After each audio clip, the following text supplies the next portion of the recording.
你有没有一瞬间突然觉得自己很累？不是身体累，是心里累。你看见别人升职、赚钱、结婚、去旅行，然后你突然问自己，我这一辈子到底为什么活着？我问过，我最怕的不是失败，我最怕的是努力了很久，最后还是觉得自己白活了。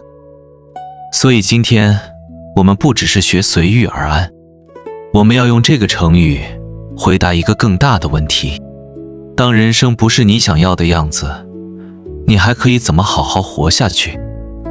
随遇而安这4个字听起来很温和，但它不是让你认命，也不是让你什么都不做。我们先一个字一个字来看。随是随着，遇是你遇到的事情，遇到的环境，安是让自己的心安下来。给外国观众一个简单解释，生活变了，你的心先不要乱。所以随遇而安不是算了，我不努力了，他是说变化来了，先别急着说自己失败，先站稳，再把今天过好。因为一辈子很长，你会得到也会失去。如果你把意义只放在一个结果里，人生就会变得很窄。可是我有时候真的很难安下来。打开手机，别人好像都过得很好，有人升职了，有人结婚了，有人去旅行了，别人好像都在往前走，只有我还站在原地。所以你开始怀疑自己，怀疑自己是不是不够好，也怀疑自己这一辈子是不是没有活出意义。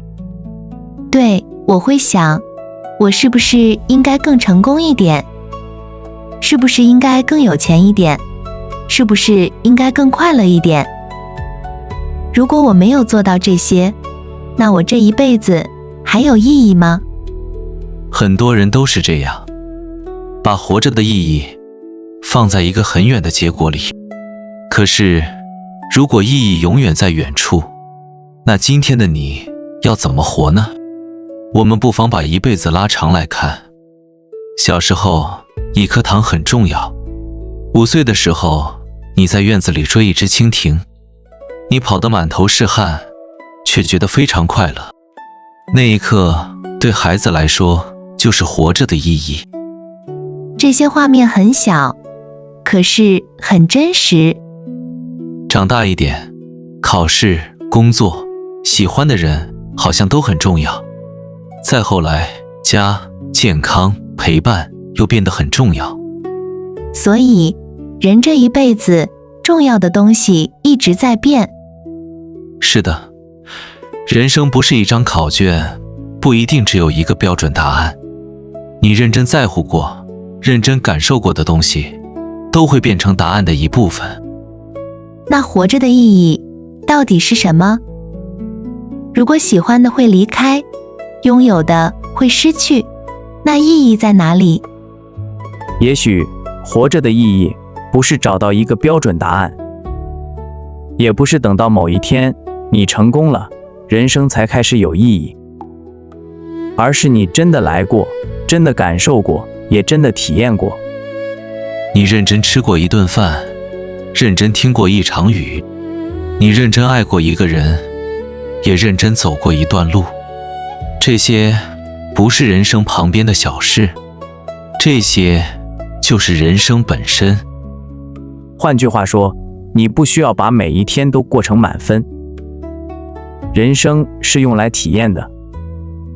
你这一辈子不一定要活成别人眼里的成功，但你可以活成自己真正感受过的一生。有一个很简单的故事，山里有一个老和尚和一个小和尚。小和尚问老和尚，您得道以前每天做什么？这里的得道可以简单理解为明白了人生的道理。老和尚说，砍柴、挑水、做饭。小和尚又问：那您得到以后每天做什么？老和尚还是说砍柴、挑水、做饭。那有什么区别？区别在心里。以前砍柴的时候，他想着挑水；挑水的时候，他想着做饭；做饭的时候，他又想着明天的事。后来，砍柴就是砍柴，挑水就是挑水，做饭就是做饭。事情没有变，变的是他的心。以前，他人在这里，心却一直跑到别处。后来，他做眼前的事，也真的活在眼前。这就是随遇而安的一部分。不是世界变简单了，是他的心不再一直和现在对抗。所以活着的意义，有时候不是完成一个很大的答案，而是在眼前的日子里真的活着。现在我们看看，今天怎么用随遇而安。第一个场景是和别人比较的时候，你看到别人过得很好，心里开始着急。这个时候，你可以说，别人有别人的路，我也要学着随遇而安。这不是不努力，这是不再一直拿自己和别人比。你不是落后了，你只是走在自己的路上。第二个场景是结果不如预期的时候，比如考试没考好，工作没有做好，计划突然被打乱。这种时候，我第一反应就是怪自己。你可以说，这次结果不太好，但我会随遇而安，继续准备下一次。一个结果不能决定你的一辈子。第三个场景是关系发生变化的时候，有些人以前关系很好，后来慢慢就不联系了。人这一辈子会遇见很多人，有些人陪你走很久，有些人只能陪你走一段路。你可以说，有些人只能陪我走一段路，我会慢慢学着随遇而安。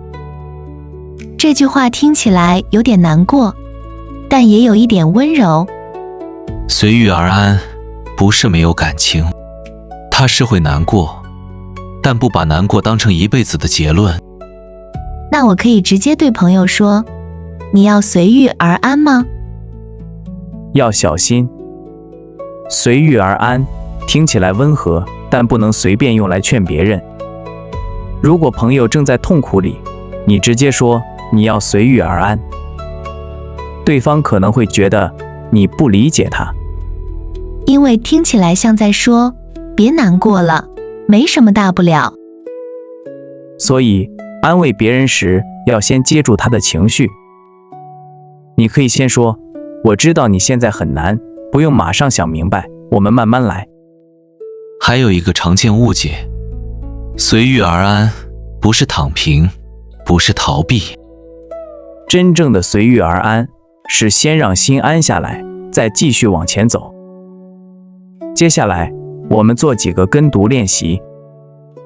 随遇而安，我不是放弃努力，我只是想先让自己安下来。我这一辈子不想只追一个结果。我们连起来读一遍。我不是放弃努力，我只是想先让自己安下来。最后，想请你用中文回答一个问题：你最近有没有一件事让你很难随遇而安？可能是一次考试，可能是一份工作，也可能是一段关系，或者一个没有实现的计划。你可以在评论区写一句，我现在最想学会随遇而安的事是。